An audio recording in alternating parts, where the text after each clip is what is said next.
I'm going to call this meeting to order at 4 o'clock.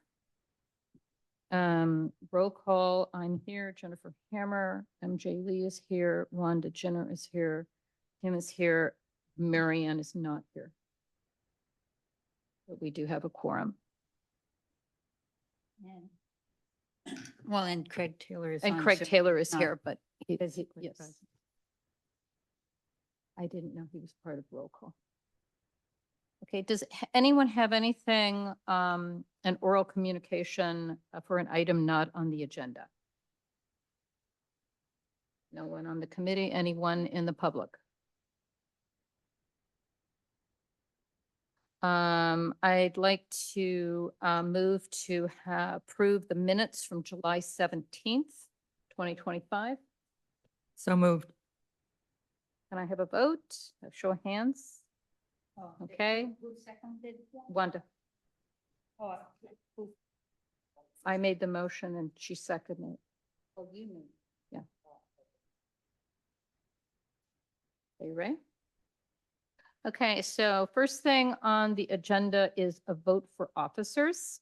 As you all know, I've had some increased caregiving responsibilities in the last 6 months, and I would not like to be nominated for any officer position this year. But I am going to nominate for chair MJ Lee. So MJ actually was the one that invited me on the committee.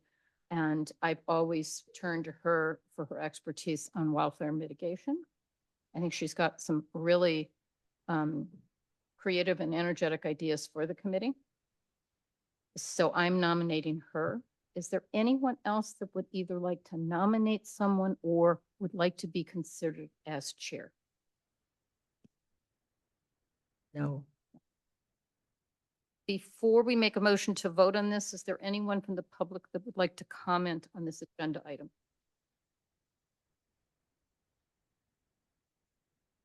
I'd like to make a motion, or can I have a motion to vote for MJ Lee as chair of the Wildfire Preparedness Committee? Can I just say so moved or do I have? Yes. Okay, so moved. Do I have a second? Second. Okay, show of hands.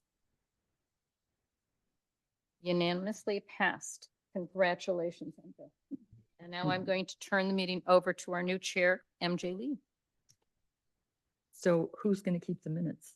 Well, so that would be my first question or second question. First, I want to thank Jennifer. And I know I'm going to have to prepare something more in detail for when Jennifer actually exits the committee. She said she would stay on till the rest of the year so that we have time to recruit someone and maintain quorum and all that. But I'll just say in a couple of sentences, Jennifer really kept this committee going when she first took over as chair, really through force of will and all her energy. She, has had some great ideas. We did 2 wildfire fairs. We did a lot of stuff. Under Jennifer and without her energy, we wouldn't be sitting here today. Don't hold that against her. But anyways, I really want to thank her because she's been really my inspiration for everything I do on the committee. It has really come in order to please and help Jennifer, as well as the town council too, I guess. Okay, so that being said, so my first order of business, real business, is asking if anyone would like to be secretary. I can't. Pardon me? Craig raised his hand? Oh, sorry. That's okay. I mean, I was just going to say what a great job Jennifer's done. And the wildfire fairs that we had, those were beyond belief awesome. So I didn't have more to say than that, just that, yeah, Jennifer, thank you very much. You've done a fabulous job. Thank you. Yeah, thanks, Craig. Sorry, I guess, because I'm looking at my computer and I didn't see that. So yeah, thank you for keeping your eye out for that. Okay, so if no one, I thought I would do the minutes for today, but going forward, I was hoping maybe we could take turns if no one wants to step up to do it permanently. What are you offering? I just said I can help with the notes. Yeah, help. Yeah. Okay, so I guess we'll take turns or alternate or do something until we get a volunteer who wants to do it regularly. They're actually, they're action minutes. So in theory, we should only note actions that were taken or motions. But since we don't really do a lot of actions on the committee, I just kind of put in the main points and I try to keep it really brief. The idea is this is the communication tool for the town council. So we don't want to give them more than a page or two to read. So we do try to keep it really, really short. Okay, so now the next point of business. Oh, actually, there's one more thing. So for the agenda today, we were going to discuss, Craig wanted to discuss safety initiatives. And I originally told Jennifer, let's put it at the end, but actually I think it makes more sense to move it up one on the agenda. So Craig, we're going to discuss that before we go into the goals for 2025 and 2026. Yeah, that'd be Okay. perfect. That makes sense to me too. I saw that order and I think reversing them makes total sense. Yeah, great. Thank you. Okay, then next order of business, Kim called or emailed us and said she had a conflict, important conflict, so she can't attend today, but she plans to give her presentation in November. So now we're getting on to item number 4C, and this is Betsy Burton Firebaugh. I hope I pronounced that right. That's perfect. Okay, and her personal story on recovering from the 2020 CZU fire. I want to welcome Betsy for coming today to share her story with us. Back in April, I went to the San Mateo County had their inaugural Be Wildfire Safe and Ready event, and she was a panelist. I was just really taken with her story, and on that panel, she only got to talk, maybe 5 minutes at the most or something. And I just thought that there was so much we could learn from her, and asked her to come speak to us today. The reason why I thought her story was so compelling was, first of all, she and her husband, they didn't have any official warnings about evacuating, so they didn't leave until they saw embers coming. So they lost their home and they finished rebuilding it this past January. So that's a pretty long time, right? That's almost 5 years to get back into her house. And so she's going to talk about not just evacuation, but what they went through to recover and rebuild, and also what they've done in rebuilding their house to make sure it survives if there is another fire. So Betsy, and if you want to say more to introduce yourself personally, because I didn't look up your bio or anything, No that would problem. be great. Thank you very much. I appreciate it. Really nice chatting with you. And yes, it's Betsy Burton Firebaugh. And for any of you who have traveled through the Central Valley, you remember the town of Firebaugh. It was founded by my husband's great grandfather. He's so my husband is 6th generation Santa Cruz County. And so we've been here for years. We've lived in Bonnie Doon for 25 years. And it was 5 years ago, August 19th, that we were hit by the CZU wildfire. And it was interesting because it was, I said today was an appropriate day for us to be having this discussion because everyone right now, I'm sure you've heard, is on pins and needles with a potential lightning storm that may be hitting us later on this week, which was essentially what ended up hitting us. There were multiple, it was a CZU fire in that the lightning hit in multiple places. Our house didn't actually go down in sort of like a fire front. Our house went down from sparks that came down and hit our property. So let me share with you my screen. There we go, share. There we go. Can you see that?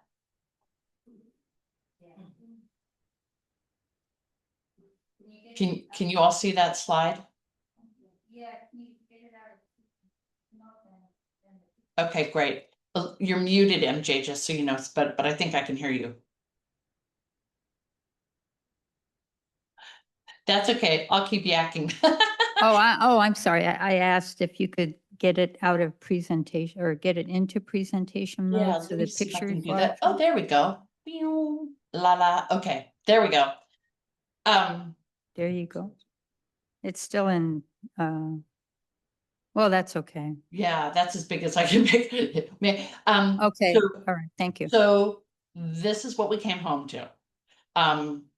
I never thought the fire was gonna hit us like this. We had thought we had gone around and cut the brush around our house a lot. My husband is a former hotshot, by the way, firefighter. So, I mean, we thought we knew things. And I, looking back on it and looking at what we've got here, I realized how there were some things that we just didn't really understand at the time. For one thing, we believed that the fire probably went over the house and started to go down the hill in front of us, and then came back because there was brush under there and hit our newly stained deck. And that's probably was our major fault with the whole issue.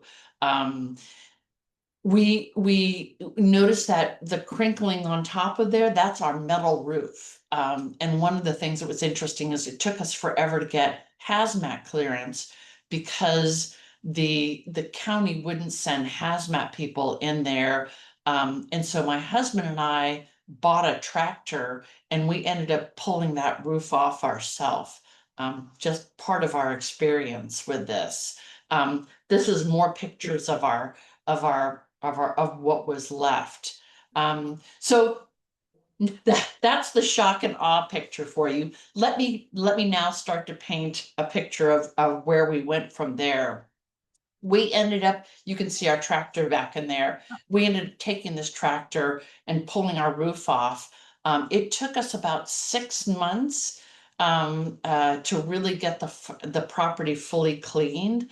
It was 3 months before we could actually start to really enter into the property and do any work on it. Really make any progress on that. What we decided to do, and everyone has to make their own decision, is we decided to build ourselves a little wooden yurt. It was sort of a package sort of thing that we bought, and we had a bunch of friends of ours who helped us put this up. It was 500 square foot downstairs and it was a loft upstairs.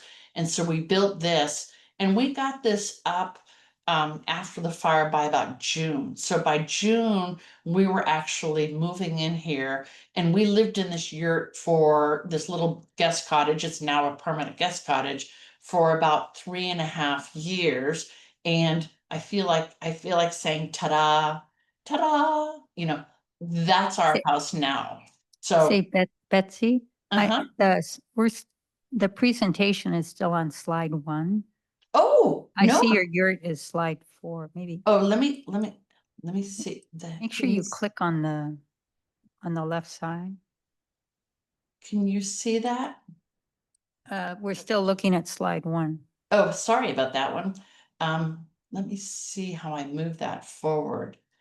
I show that I'm sending that to you. So let me stop sharing and try to share again. Screen.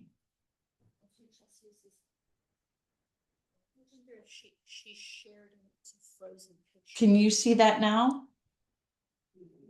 Yes.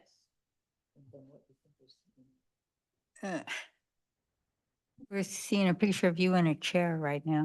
That's okay. So that's part of my story. This is when my husband and I were tearing down the roof. By the way, I'm sitting in a melted chair, having lunch. The dogs are all there. But this was after the initial shock and when we're sort of getting used to things. This is our yurt that we built. Can you see that? Yes. Great. So this is what we lived in for 3.5 years. And here's our rebuilt house. We actually ended up building our house out of all metal and steel. There's literally no wood in the construction of our house except for the central staircase. So nothing that's exposed to the outside world is wood at all. It's metal, concrete, and hardy plank is what we built the whole thing out of.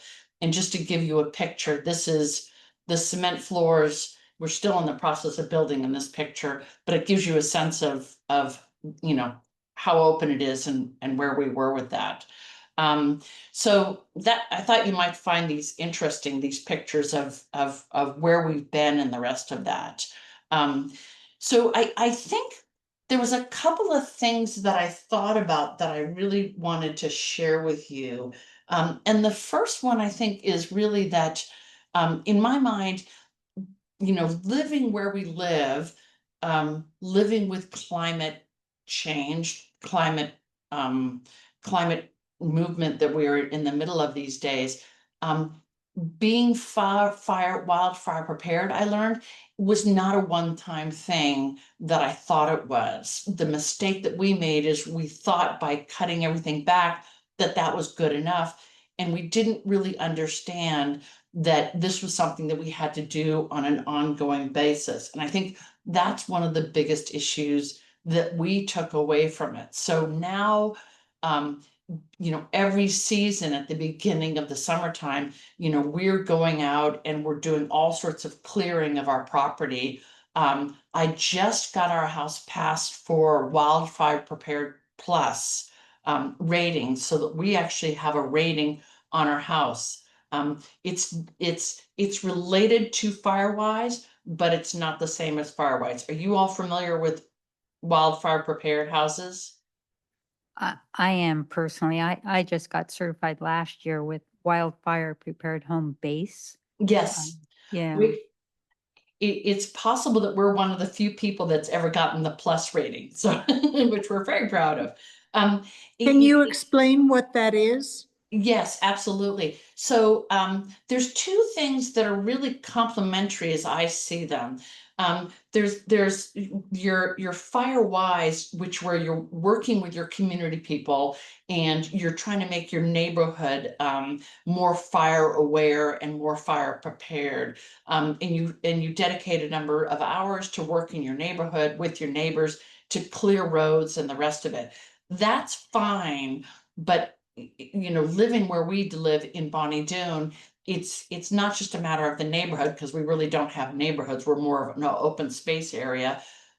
It was really important that we actually have a wildfire prepared house. So there's a program with the Insurance Business Home Safety Consortium where you can actually have your house declared wildfire prepared.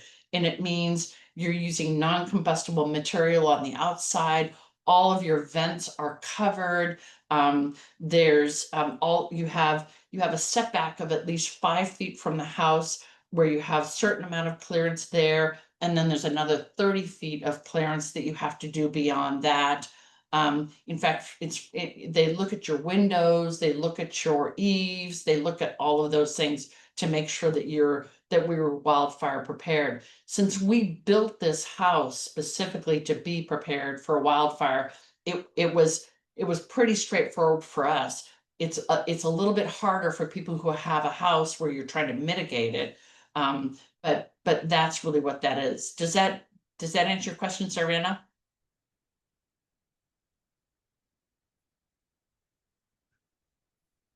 Cyrena, was that you? Yes, it does. Okay, all right, great. It's almost another level program.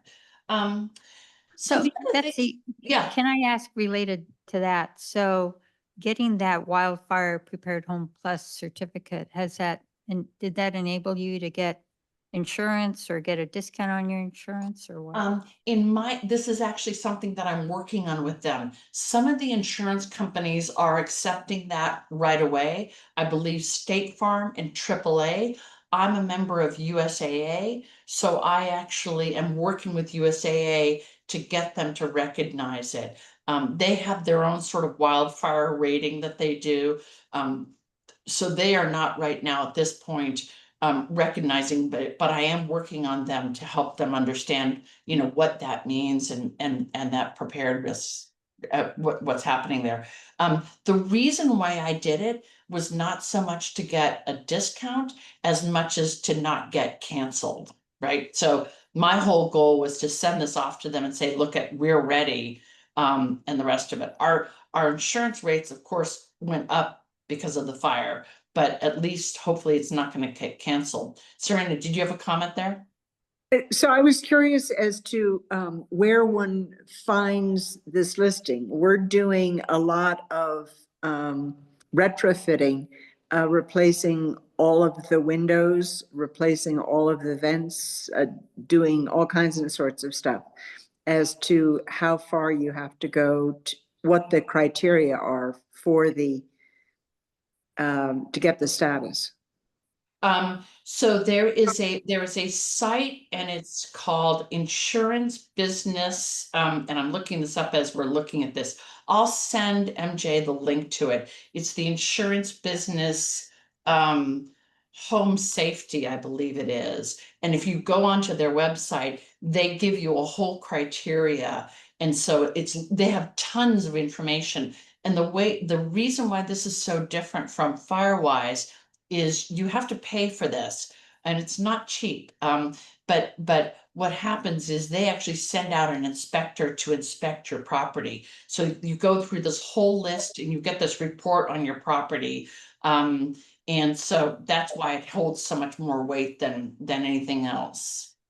Thank you. But they go through a huge list. I mean, they even had drone pictures of our property and they could show us where 5 feet off and 30 feet off. And we actually, even after everything we'd been through, we still had to cut back some trees that were too close to our house. So it was a really interesting process to go to. I'm still, like I said, I'm still working my insurance. It hasn't affected my discounts yet, but I still think it was valuable because it helped me understand all the things that I had to get right. Rebecca, did you have a question? No, I just was going to say the website is wildfireprepared.org. Thank you very much. Yeah, it was a valuable thing to do. It was a good thing to do. The other thing that I wanted to share with you, there was a couple of thoughts that I had here. So, one of the things that I learned with this whole thing is that my husband woke up in the middle of the night, and like I said, he was a hot shot, and he could see the fire off in the distance, and he came and tried to wake me up, and he said, Betsy, I think you really need to get up, and I told him to go away and leave me alone, because it was 2 o'clock in the morning. But I got up anyhow, and I grabbed my to-go box. And the funny thing about it is when you're in that state of mind, you don't believe your whole house is going to burn down. You just think, that we're just going to evacuate. And so I grabbed my to-go box and we sat there for probably about an hour and a half watching the fire and thinking and mulling and the rest of it. But I didn't really grab all the other things. So one of the things I tell people is have your to-go box where, if you need to leave immediately, you've got that. And then also have a list of things where you say, okay, if we've got an hour to leave, what would I grab? Or if we've got 2 hours to go, what would I grab? So have multiple lists, because when you're in that situation, your brain is kind of frozen. And so I didn't grab as much as I could while we sat on the deck watching the fire come around to us. So that was an interesting one for us. Any questions or thoughts on that? Are we taking committee questions now? Okay. I apologize. I've been letting people cut in without waiting for you to get to the end, but are you almost done, or would you like us to just give you questions now, or what? I've got a couple of ideas, but please ask away. Feel free. Okay.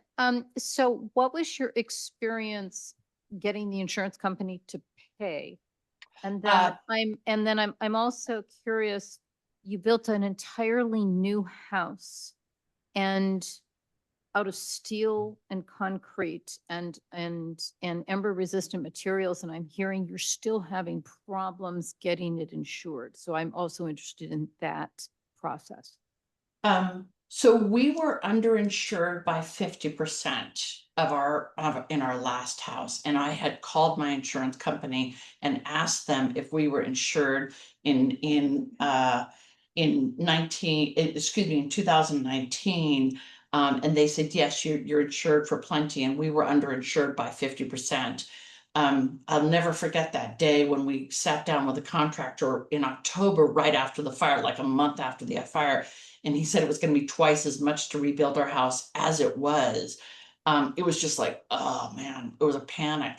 So we actually had to go and really engage with I'm limited in what I can say. We really had to engage with our insurance company. I'll leave it at that. To get some additional money out of them. So and I think a lot of people don't really do that. They just sort of take the money. I mean, everyone is underinsured typically. And so a lot of people just sort of took the money that they were given and left. I chose not to. So we really had to push on that. Generally, what I'm telling people right now is to rebuild a house today in Santa Cruz County is between $800 to $1,000 a square foot. I don't know how many of you are insured for $800 to $1,000 a square feet. And then after you built this house, you're still having trouble getting insurance, even though your house is textbook. No, yeah, no, I'm actually being proactive. So I am currently insured happily. Everything's good. Our insurance went up, but I'm happily insured. I proactively went and got this certification so that I could send it to them because my renewal's coming up and I wanted to make sure that they knew and had proof that we'd done everything we could. The number of people within our area who are being canceled on their insurance is really, really high. And the FAIR plan is not cheap. Thank you. And Betsy, you and I talked a little bit personally. Could you talk about the impact on couples in your neighborhood? Yeah, it's interesting because in our area, one friend of mine who lives up the road, he said on his street where they lost all of the houses in their street, it was 50% divorce rate. The number of people that I based on my experience on people that I know in the area, it's probably around that number of 50% divorce rate. It's really hard on people. I mean, it was really tough. And we had an incredible support structure. We actually had a friend of a friend of a friend of ours lend us his guest cottage for 10 months with our barky dogs while we built the yurt and for free. I mean, we had an incredible support structure, but it was really, really, really tough. I mean, sort of thing to come back from. And there was a lot of, it was interesting. One of the questions that I get from a lot of people was, how was it working with officials? And I found in a lot of cases that I was guiding them as much as anything else. They had these policies in place for what to do and how things worked and this, that, the other thing that were just sometimes unrealistic. And I'll just give you a little quick example of it. When we were trying to recover, we had to get our water system up because that was one of the first things we needed. We needed 10,000 gallons of water. So we had to get our whole water system running. And I tried to get a power pole and up there so that we could start to get that running. And the county came back and said, we couldn't have a power pole for our recovery because we had a permit for our house in order to have a power pole. I'm like, great. You know, what am I gonna, I'm not even close to having a permit for the house. This was this was a month after the fire. So, so I had to go back and engage with, you know, John Laird and some of our county supervisors and some other people to get them to realize that that policy had to get changed. So in a lot of cases, you know, people like myself and other people really ended up pushing the envelope in terms of getting people to recognize that the policies need to be changed. Which is one of my points I had on my piece of paper here. Don't take no for an answer. I mean, people are going to come up and say, no, you can't do that. No, you can't do that. No, you know, and I just didn't take no for an answer. I just pushed and pushed and pushed until I got what I needed. The other thing that I had down here that was an interesting one, lesson learned, that is that people want to help you out. They want to help you out in that sort of situation. In many cases, they don't know what to do. And so if you tell them this is what we need, you get a lot of help from people. So that was sort of the bright side of that whole equation.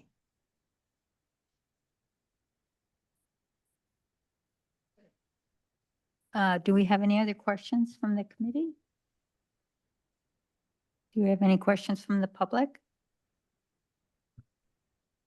Okay, I guess Betsy, if you don't have any more lessons you want to tell us. No, I think those are the big things. The big things really are that, and you know, MJ, you and I talked about this. I think one of the hard things is that you have a meeting like this today, or you have you know, a Firewise meeting, or you have a council meeting like what happened here.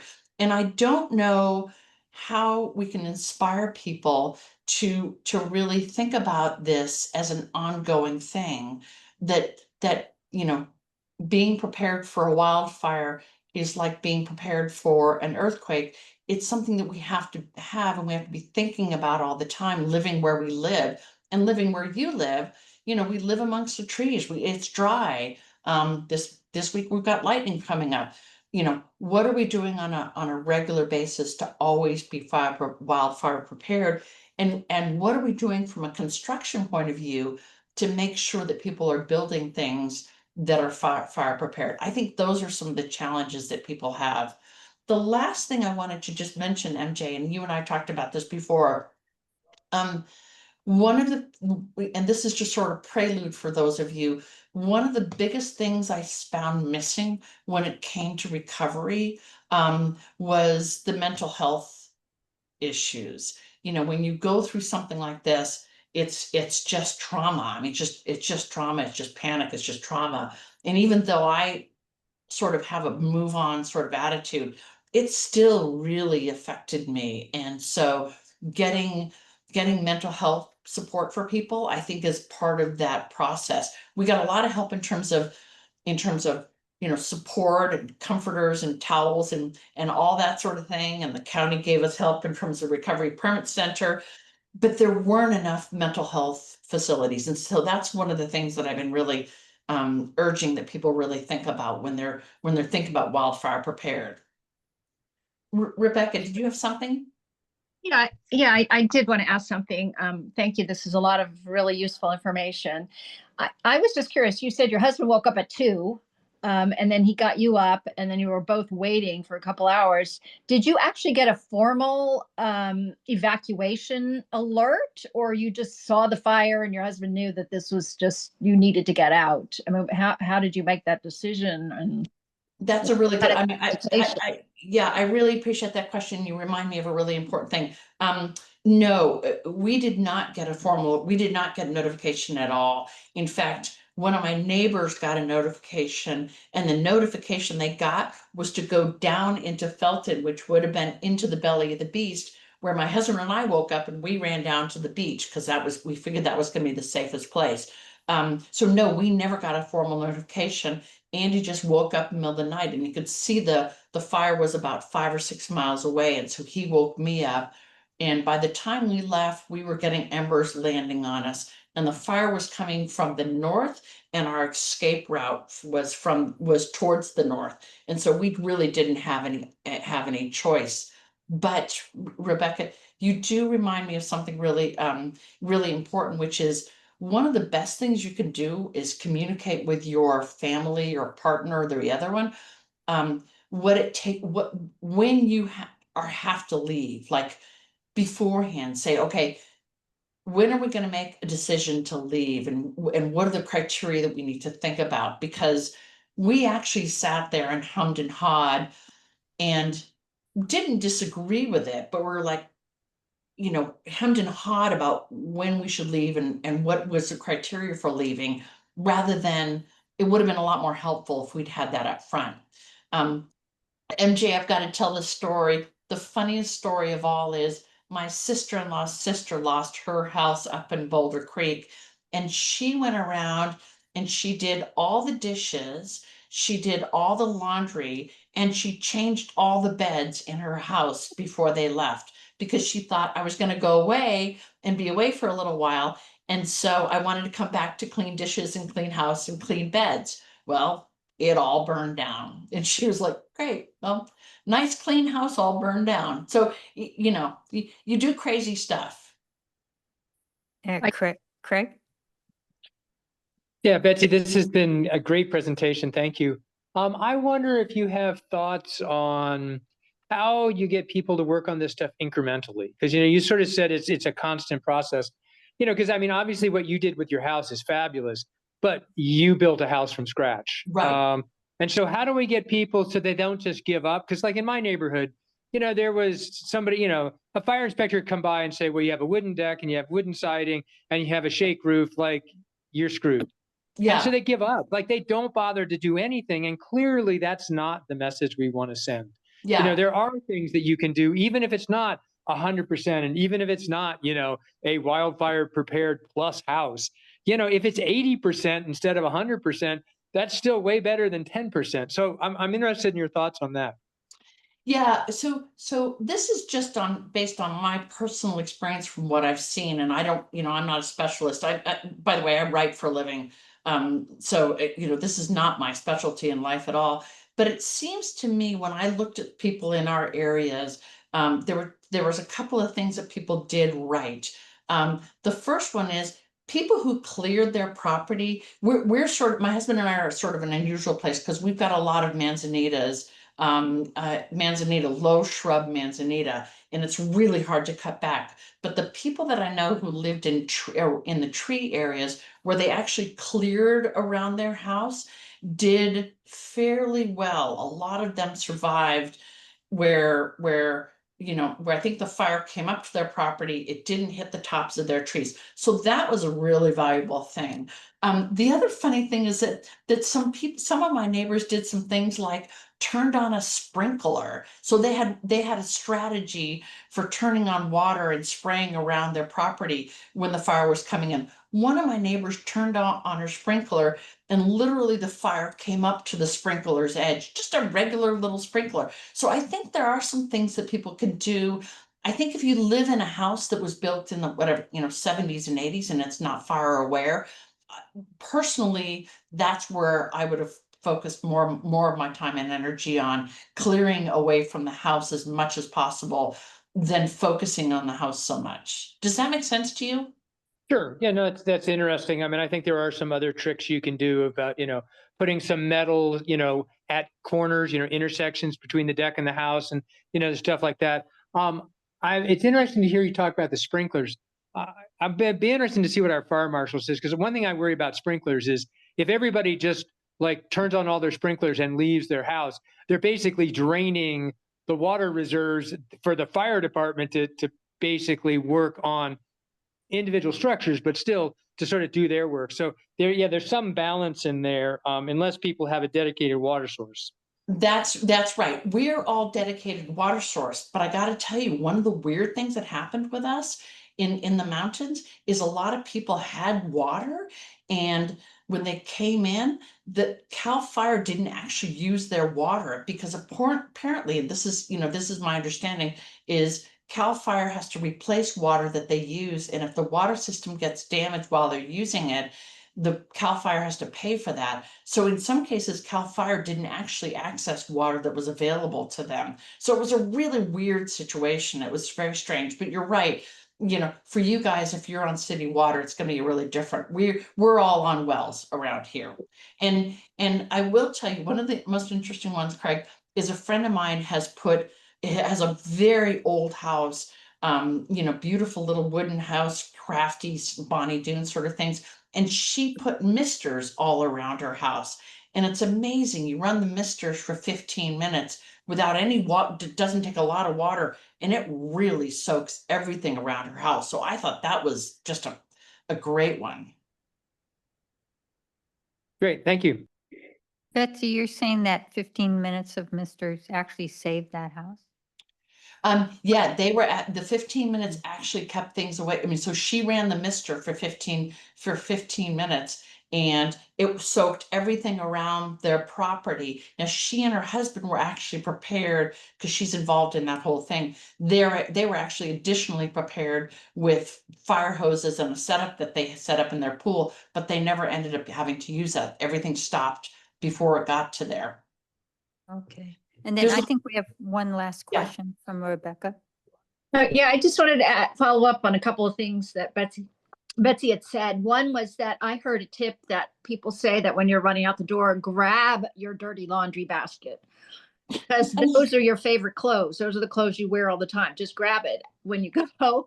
Yeah. And the other thing is that I sort of lived through almost vicariously, but you know, affected by the smoke. We were about a mile and a half away from the terrible fire in Mati, Greece.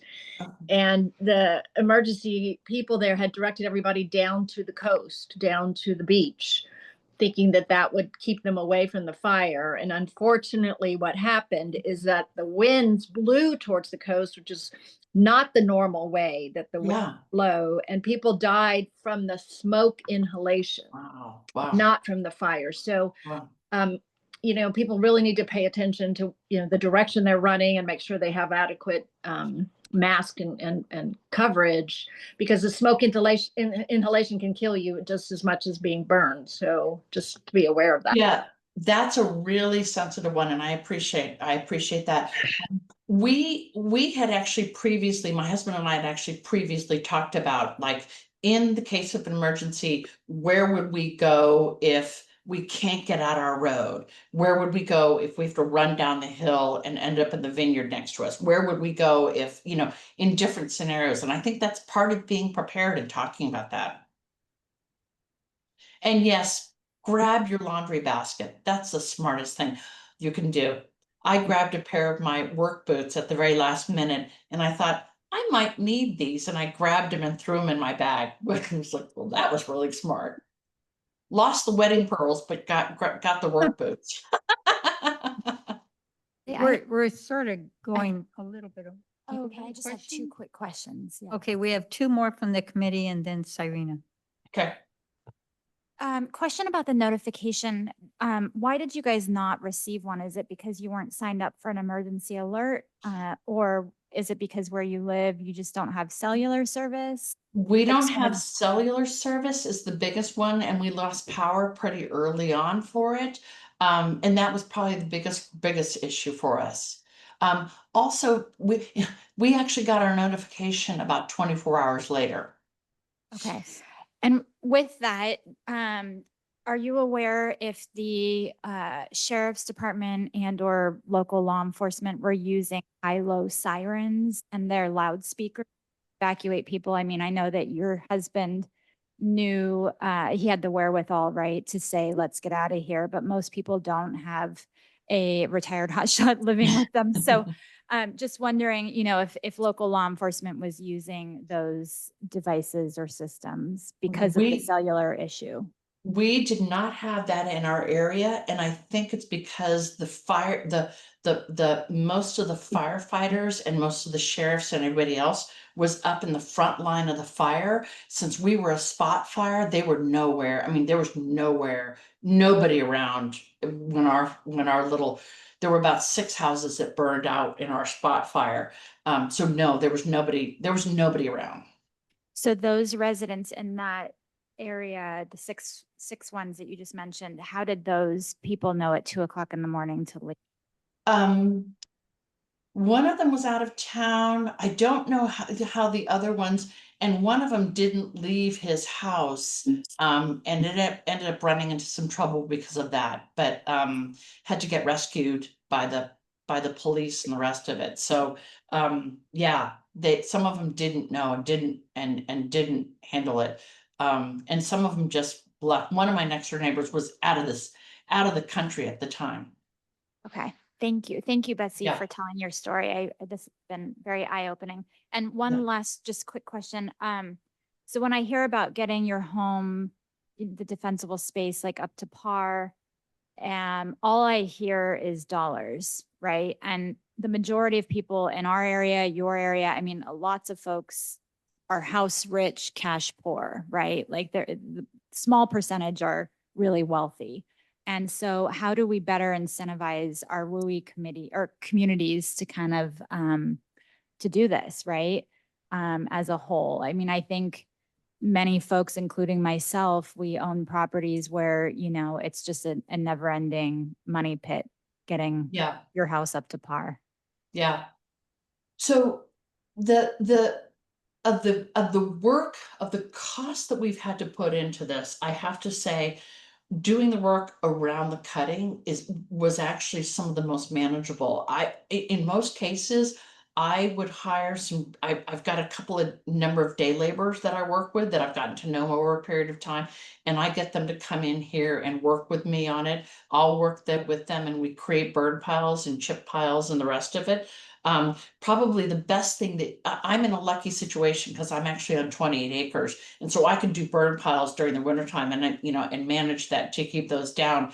Probably the biggest thing that you're gonna run into for your group is the chippings. So, offering the ability to go around and chip at people's places during certain times of the year would be really valuable. I mean, that sort of thing is huge. I just want to follow up on Craig's comment on the misters. And so I want to agree with Craig.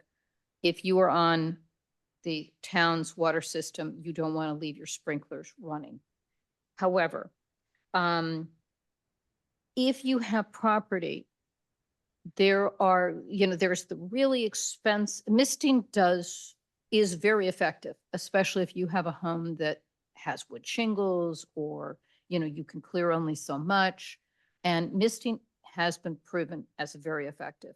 There are some very, very high priced systems like WaveGuard that are very, very effective. However, there are some rather low tech systems, especially out of Australia, where if you can get a water tank and they make them made out of rubber, you can make them, animals eat through them, but if you can get a water tank on your property, there are a variety of rather low-tech and inexpensive misting systems that if you're home and you can turn them on, they can be pretty effective. So if you're knowledgeable and you're handy, it's not a bad idea to investigate that.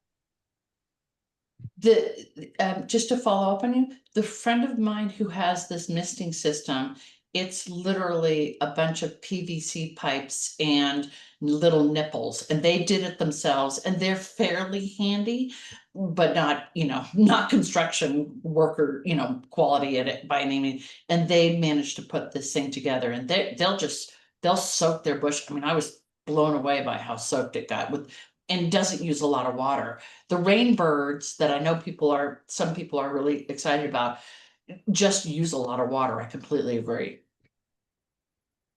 Okay, last question from Cyrena. Yeah, so it sounded like you were saying that the most important focus is the clearing of the ground around rather than the hardening of your house.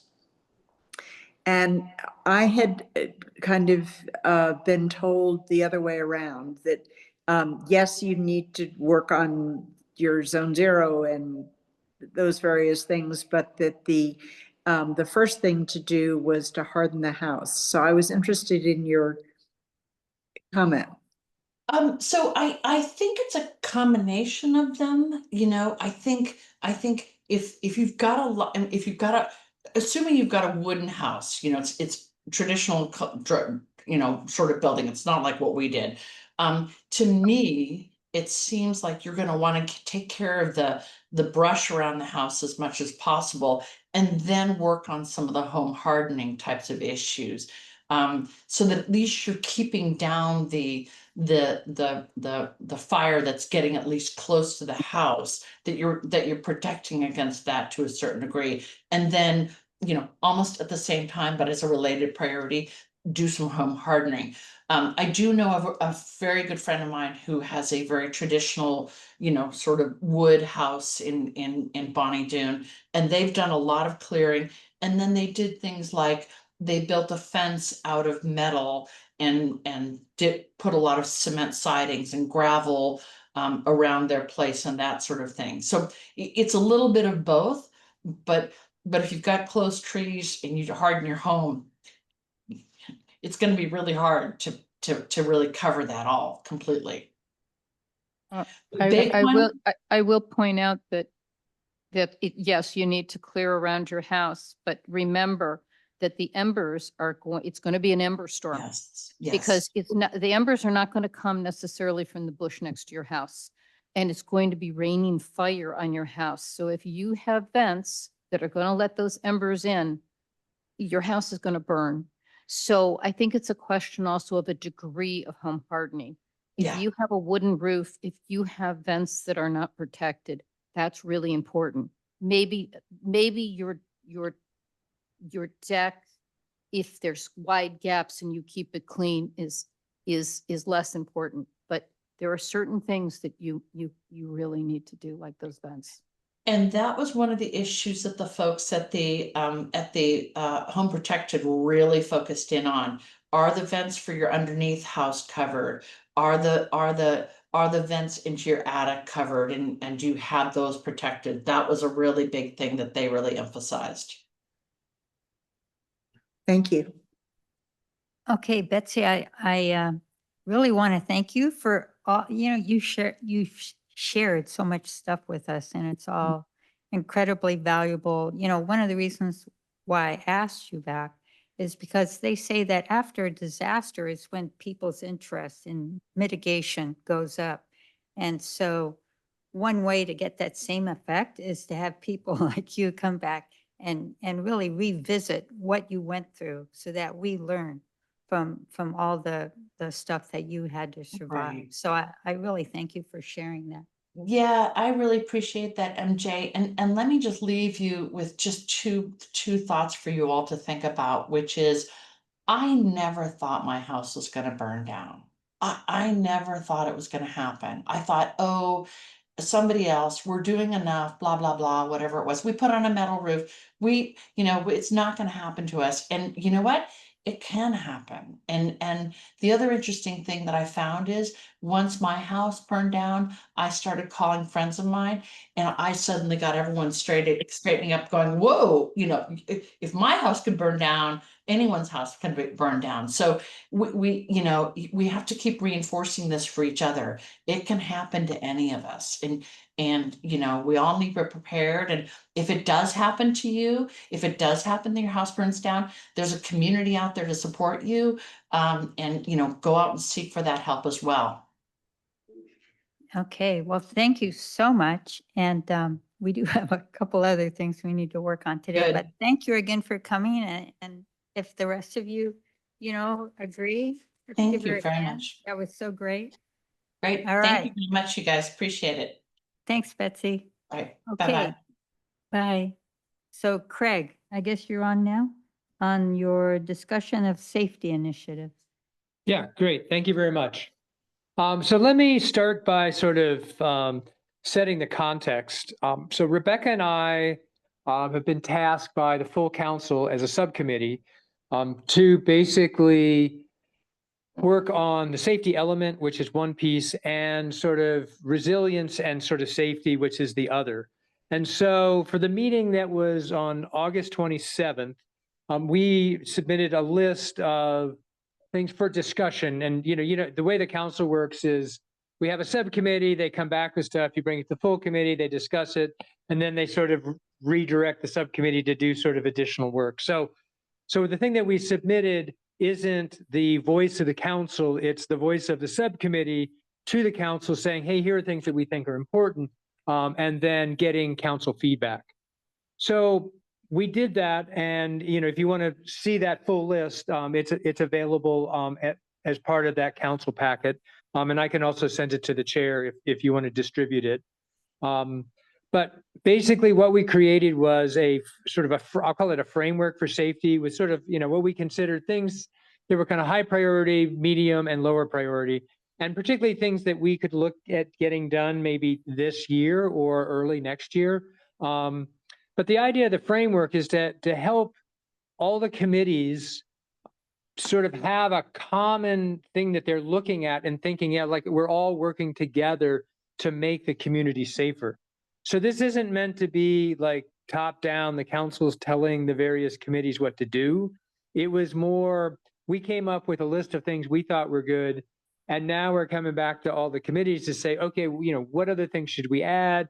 Which of these is a particular committee interested in taking on as a task? Because again, we're not trying to sort of shove this down the throats of the committees, but if the committees look and say, oh yeah, we think that's important, and if the council thinks it's important and we think it's important, then let's go, let's make it happen.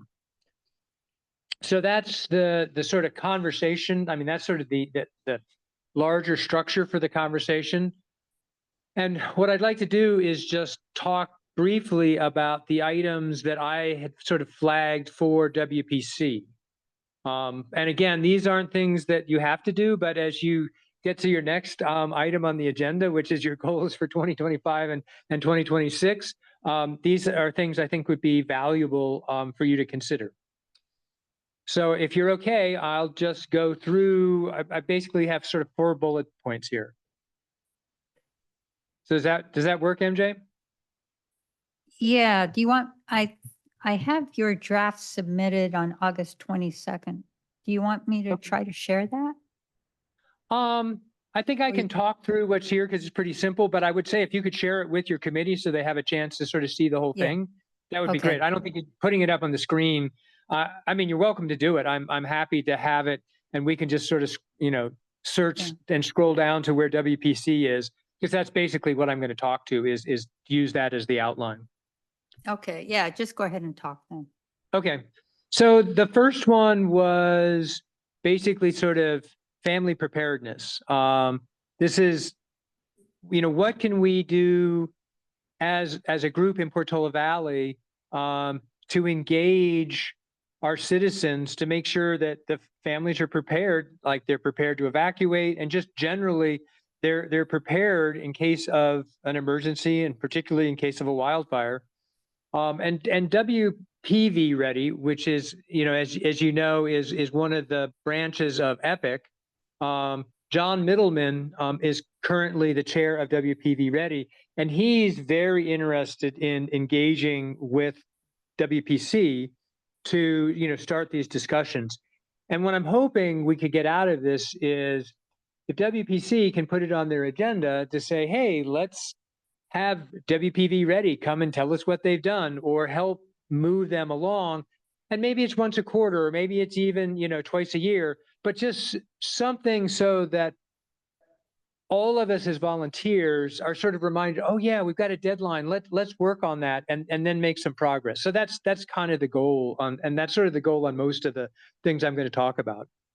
So the first one is that sort of family preparedness. The next one is home vegetation management. I think you guys have been doing an excellent job. So I think that's really just continued engagement and really helping residents understand what's involved. Because, listening to Betsy was really great. And I still get a lot of resident feedback that, they start to think about this stuff and they get overwhelmed and then they kind of shut down. And so, again, if you guys can think about goals for helping people sort of get out of that sort of paralyzation and sort of move on, that would be awesome. So that's kind of the next one.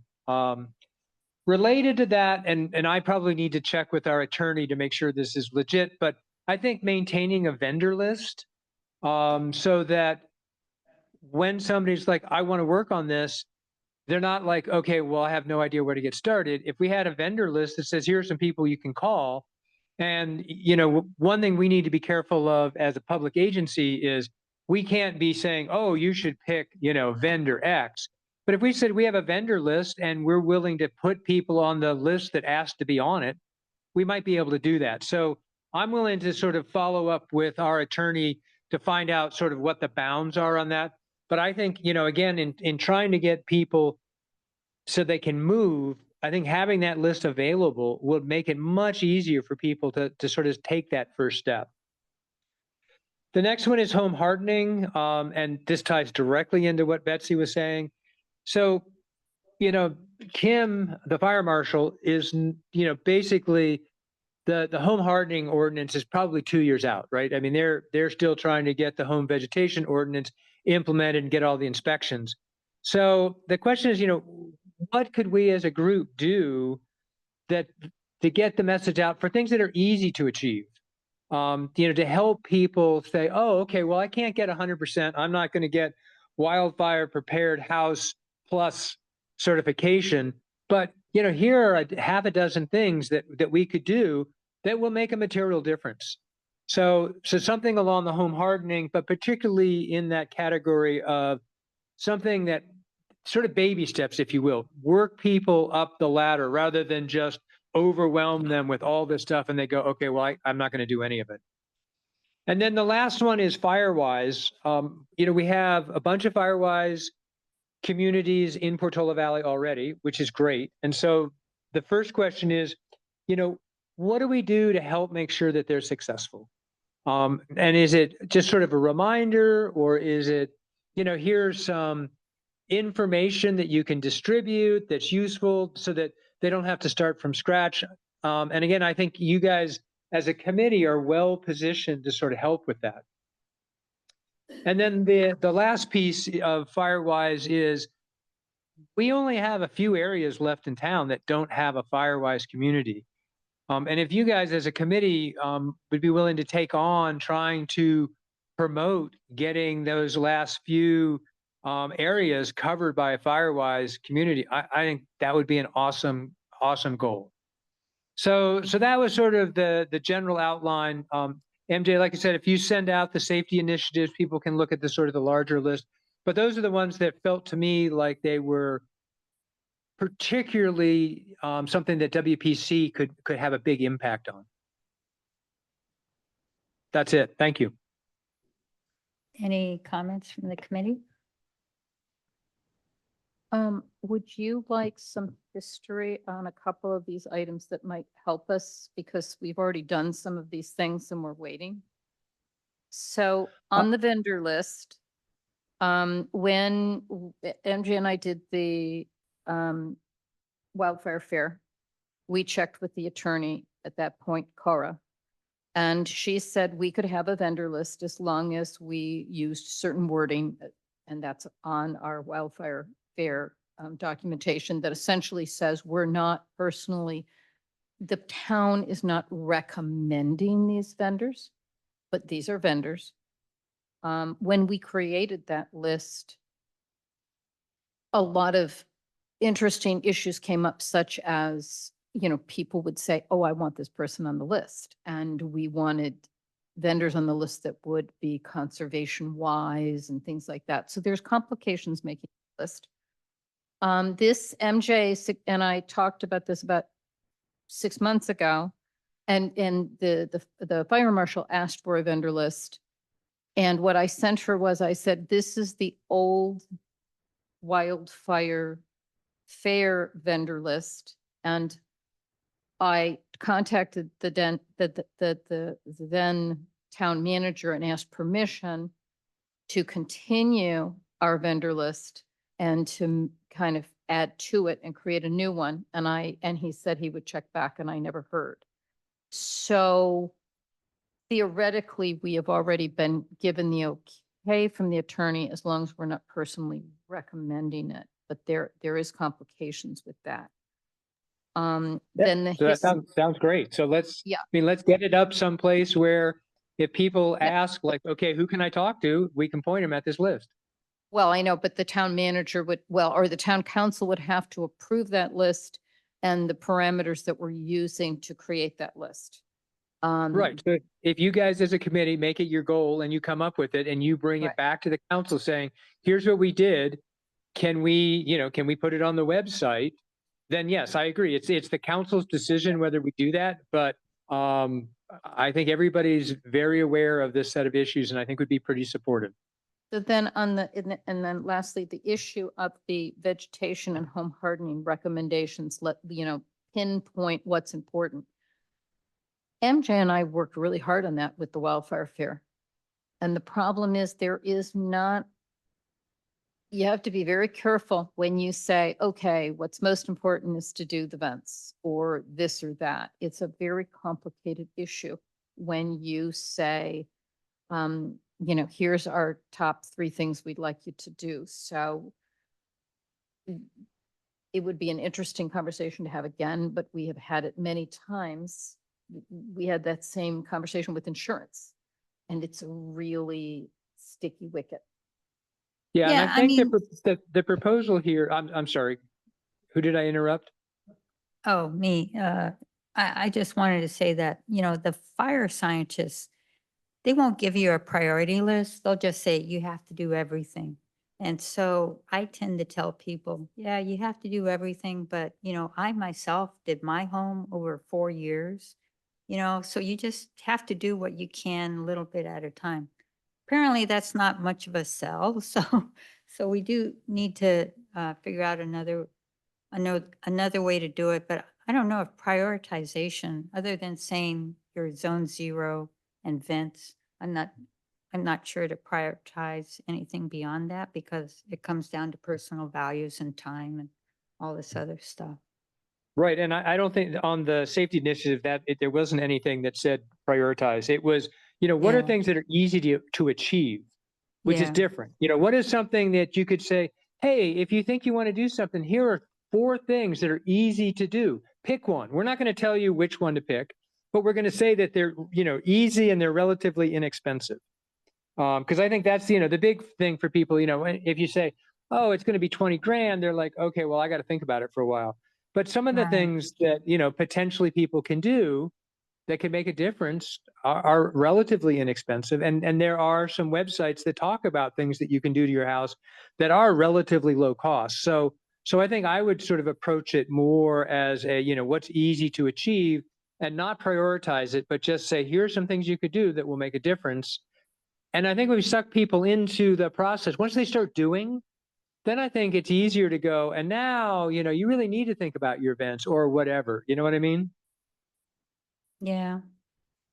I have something to add to this. I think the community is somewhat deflated in this topic with home hardening and getting their vegetation cut back. I think, one, it's a cost issue, but 2, I think they're looking up to the town and local government to lead by example, right? And I think when you don't see a lot of action and activities, I mean, there are areas that are getting cut back, right? And, for example, that eucalyptus tree that fell on Alpine Road a couple of years ago and the person passed away.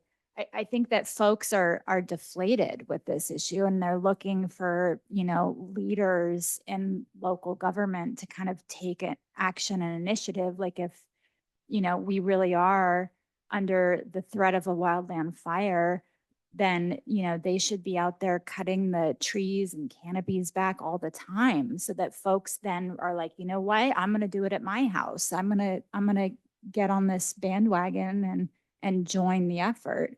I just know anecdotally talking to friends in the community, they're driving around seeing trees, hanging over the, electric wiring, and still there's tons of eucalyptus trees out there, and there's town-owned right-of-ways that aren't being cleared.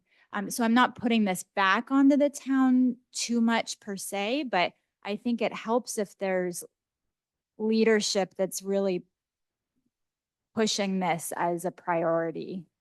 That's a great observation. And maybe what we need to do is come up with a couple projects to propose, small project that the town could do. And then we play it up as, oh yeah, the town did this or that. Just like, Stanford mowing down all those eucalyptus trees along Alpine Road. That's just amazing to me. Or not Alpine, what's the name of that road? Dandale What? Dandale. Arastradero. or Rastradero, Yeah. okay. Yeah, and 2 we cents worth. don't actually play that up a lot because it's Stanford, it's not Portola Valley. But if we did something like that, in town, maybe that would accomplish what you're talking about. I also want to point out that we have next year a huge issue coming, that we're going to start having inspections. And right now, everyone I've talked to is overwhelmed with the idea of creating the defensible space that they're going to have to do. So I am a little concerned about overwhelming them, because some people are looking at tens of thousands of dollars on their property. So suggesting home hardening as well. I think the most effective thing for us to do would be to say, hey, what's coming next year? Let's start educating you on what you're going to have to do next year. Starting to get them thinking about zone 0, and we're going to actually have inspections for the first time, because that's going to be big. And Okay. so Linda, I think my suggestion would be that you find the positive spin on this. I think to Kim's point, I think maybe promoting the things that do get done is important, because there's sort of an infinite number of things to get done. So you can always find something that should be done that hasn't gotten done. And I appreciate that. And particularly given the budget for the town, that's going to be an issue at least for a number of years. But for the things that do get done, Stanford might be one of them, but other stuff that's in the town, so that people can go, oh yeah, okay, I get it. There are things that have gotten done, and it is getting done incrementally. That feels like a good thing. Yeah. And the idea on the home hardening wasn't like, oh, here's how you're going to get penalized. It was more like, here's some easy things to do. So if you have time and interest, do these things. So, I think that at least early on, I think a softer sell, and it's just kind of a repeated message that helps hopefully move this stuff forward. And I think Jennifer's right. Some people have very expensive vegetation management projects that are coming their way, but not everybody in town does. And so, these messages can go out, and particularly if they're like, here are things that you could pick up if you have time and interest, might be the right way to think about it. But again, those are meant to be, goals for you guys to think about on WPC. Yeah, those are all great suggestions, MJ, and I have a definitely. comment. Oh, When I drive around town, one of the places I go is on Peak Lane, which goes from Cervantes down to Golden Oak. There are some big, messy eucalyptus trees. I don't know whether they belong to the town or the homeowner. no, I that- wonder what would happen if the town had somebody who knew what they were doing, go around and identify all of the stuff which is town only, not homeowner, which are little projects the town could do, visible, easy, maybe. And just, it's a thought. Okay. I have a personal experience with that. So we have, no, but we're on Nathorse and Veronica. So we have a road that goes up behind our house, and there's eucalyptus trees as well as dying pine trees that are humongous, dropping tons of pine needles everywhere. Anyways, my point is that one of them is town owned, one of them is ours. And the town at one point, rightfully so, they do not have the funds, nor is it a priority for them to cut these down. And they're big, expensive trees, right? So they told me maybe in 5 years. And this was several years ago. So I think that's the issue, right? Is that one, like Craig said, it's a budget constraint, and two, it's probably not a priority, but these are the low hanging fruit that if residents and part of the and people in the community are seeing active, tangible, Yeah, you I know, like the low hanging fruit comment. That's exactly where I think we need to start. yeah. What we need to think about putting together a plan that includes low hanging fruit. On town property. Yeah. This is Rebecca. I just wanted to add a little bit of a clarification about town-owned land, town-owned trees versus property owner trees. In general, the town has considered trees that are in the town right of way that are at your property. So if you think of your property line is actually probably 10 feet in from the street, and then from your property line to the street, it's town owned. It's a town right of way. In fact, the town considers that your responsibility. So if there's a big bad tree in that area, they consider that your responsibility to take those trees out. So just, yes, there's some areas that are, not right in front of someone's house, but the rationale behind this is that the original owner of that property is the person who probably planted those trees. And then you're buying the tree, you bought that responsibility. So just kind of be aware that there aren't too many trees that are within the town's, right of way that are right in front of your house that are actually owned, that are the responsibility of the town. And then just be aware, a big old eucalyptus, that's at least $10,000. It's probably even higher to get rid of. So obviously the town has no money for that. Most people don't have the money for that, but just, maybe for eucalyptus, just keeping it clean. That means limbing it up, cutting the branches that are overhanging, just keeping it really clean is an alternative, a short-term alternative. Same thing with some of these Monterey pines, keeping them really clean, getting rid of all the dead branches in there, cutting them back, thinning them and cutting them back. Those are all options for people that are less expensive and definitely doable. Thanks. I think for my particular example, the town did come out and confirm it's their responsibility, but that may be just a small case in the community and not to what you're talking about. But yes, I agree. Well, and the other thing here is, I think the, fire resilience in our community certainly is a town priority. And so maybe, as we start looking at revenue enhancements for next year, this is part of, what we do is say, this is what we're going to get if we raise revenue to do these things. Like then that we have to get that message out that it is a priority, but if you don't have money to fund your priorities don't get done.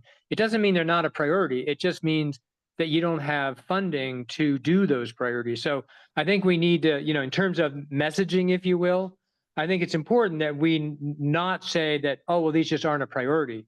They're basically not something that's funded, which is slightly different. And So I just something- wanted to add to that is that sort of a goal for wildfire preparedness might consider is to actually identify some of these bad trees. Where are all the eucalyptus that at some point somebody needs to take care of, whether it's cleaning them up or actually taking them out. So that might be a project that WPC could consider to put on their goal list for the short term or the long term. So that's just an idea. I think the fire department's going to do that next year. But something we could do completely free is that the committee does have a decking ordinance report that we submitted to, is it the architectural review committee? Yeah. And they also agreed that they wanted to do it. And that would allow owners to modify or upgrade their deck with fire resistant materials. And that would definitely help home hardening and would cost us absolutely nothing. And my understanding is everyone has thought this was a great report, including 3 town managers and the official at the building, our consultant. And we just, if the town council could get it on their agenda and approve it, that might be a really good 1 month kind of advertisement about this is a great way to do home hardening. It will lower your insurance rates. It'll make your home safer. Well, I'm happy to bring this to our new town manager. I mean, we're rebuilding the planning department, so I'm guessing that the reason this isn't just done, because I actually thought it was done, to be honest. But if it's not done, then it's because, you know, our planning department's kind of getting rebuilt. But I agree with you. I mean, we overstepped with our last thing and sort of made it impossible for people to make a good incremental improvement. But Craig, all the town council has to do is vote on it. And Charter staff sent has to out an write email. No, and staff has to write a staff report and we have to put it on the agenda. I mean, it's not just vote on it. I mean, trust me, I mean, I hear you. It shouldn't be hard, but I need to get it into the planning department's flow so that they do their part of it. If you could do that, Craig, that would be great. Anyways, we're running out of time here and I just, is it okay now if we move on to the next item, Craig? Everything 100%. you've said is Yes, great. thank you very much Yeah. for your time.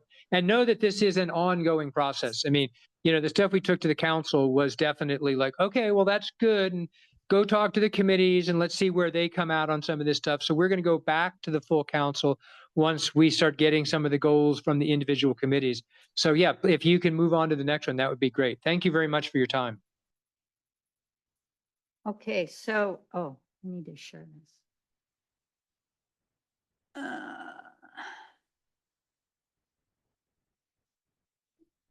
Let's see. Kind of hard to share things when all this other stuff is covering it up. Okay, so I didn't actually want to discuss this today. I'm just handing it out and I figured the next meeting. Of course, it wasn't meant to be a humorous list, but apparently it is. Oh, the goats. The goats came up in the last meeting, I guess, but I missed part of the last meeting. So I just put anything with a double question mark means I wasn't quite sure what that was. And you can see I put safety element on there because I thought that's what Craig was going to talk to us about, but safety element is basically all this stuff. Replace that with all the stuff Craig just said. So anyways, these are all the things that I've collected from talking to each of you individually, as well as Kim Gugliacci and Craig and other people in the community. So this is just a start, and I was hoping this would maybe trigger you guys to think of more stuff besides the 10 or so things that Craig just gave us. And then lastly, at the bottom, I was thinking when we originally picked 4 o'clock on Wednesdays, that was to suit Jeremy Dennis's schedule. But now I've asked Kim, I didn't get a reply back, Kim Gugliacci. But I think we should maybe try to change meetings to suit her schedule better, or maybe pick a time that is less onerous to people with school-age children. I assume this one is not easy for you, Kim. And then the very last bullet is we need to recruit some new members because, you know, Jennifer has said she will stay on to the end of this year, but and also, I don't know if you guys, after we do the goals and objectives, if you guys change what you want to accomplish. So we might need more than one member. Okay, so let's see, what's the next thing? So that's that. Next thing on the agenda is subcommittee reports. So I don't have any, well, for mitigation subcommittee, Jennifer, you said you passed this along to the decking ordinance report to Carter War, and then Carter War sent an email? Yeah, that was covered a couple meetings ago, and he sent the email to Judith saying they wanted to do it as well, Mhm. and that they have been trying to get this same decking report change. Okay, made. so he's definitely in And agreement. Judith said she'd try to get it on the schedule, Okay. and I'm gonna forward that email to you so that you can start a Okay. dialogue with Carter. Okay, well, and then Craig is saying that he's going to, depending on how this reorganization or revisualization of the planning department will try to get into their process flow. Okay, Kim, do you want to say anything about the EPC? Craig, do you want to tag team on this for EPC update? No, I mean, well, I'm still here. I mean, why don't you go ahead, and if I can add any color that I can think of.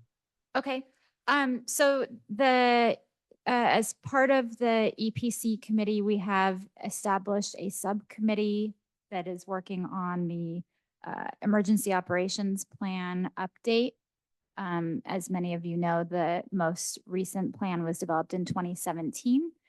So that is in the works. In parallel to that effort, we are trying to update the EOC processes and everything that goes along with that. So documentation, physical items in the EOC and so forth. And for the last, I think, couple of weeks or a few weeks actually now, maybe 3 weeks, I've been physically over at the EOC conference room, just kind of going through this process and plan to do it through the next EPC committee meeting that's scheduled in the first week of October, and probably will continue after that. I don't think that this is going to be done overnight. Rome was not built in 1 year. So anything else to add, Craig? No, I think that's a pretty good summary. And sometimes you'll hear this emergency operation plan as an EOP. So if you hear that word, that's what's going on. And Kim and company, they've been doing a great job of sort of helping the town move that stuff forward.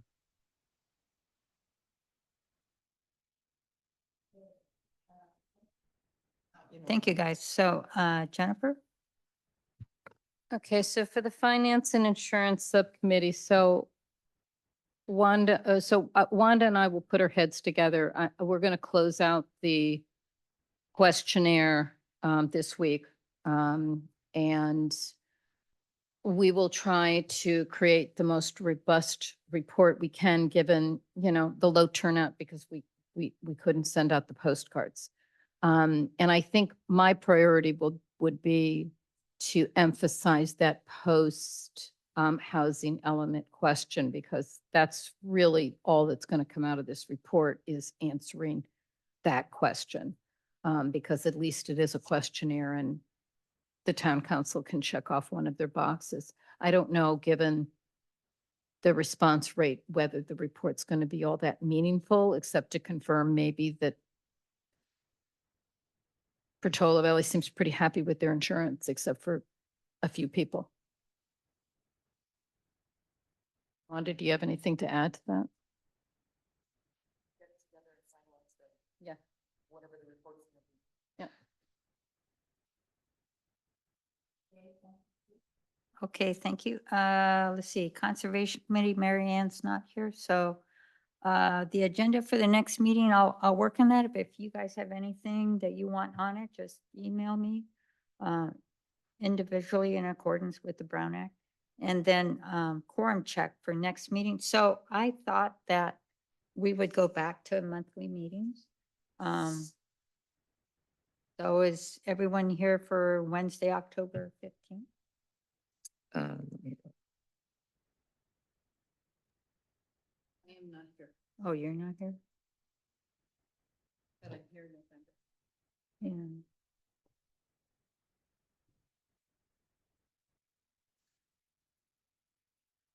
Yeah. I won't be, this is Craig. I won't be available on the 15th, but I can make sure that my alternate shows. You have an alternate? I hope so. I'll have to go look. We should have alternates for everything, because technically it can't just be a random council member that shows up. It has to be a defined alternate. Oh, do you have any idea who your alternate is? I'm gonna have to go look. I'm gonna have to go find the list and see who's there. Okay. So Yeah, let me I know. can't, yeah, I'll let you know. Absolutely. Okay, so you guys are This okay is with- Rebecca. I'm sorry, I'm kind of in the middle of driving and parking. I'm the alternate. Thanks. Oh, okay. Thank you, Rebecca. There you go. Boom. Check that off my list. That was easy. Thank you, Rebecca. I was guessing it probably was her, but I didn't want to commit her if I wasn't absolutely sure. Okay. Yeah, no. So are you still thinking on October 15th or? I can do it. I just don't like the 4 o'clock starting time. Yeah, well. I mean, we'll- I'll- I guess it's we'll fine try if- to change If it. that's what we set it for, I can do it. Okay, well, like I said, the next meeting we'll talk about Talk about a a different. different time. set I up, I okay. have to get it, we have to do it around Kim Guglielmi, that's the thing. Right. So, okay, well, let's see, I guess, do I need a motion to adjourn? Or You I'll do. just say, Just ask for a motion to adjourn. Somebody will say yes and everybody goes Okay, yay. I And move you, we adjourn.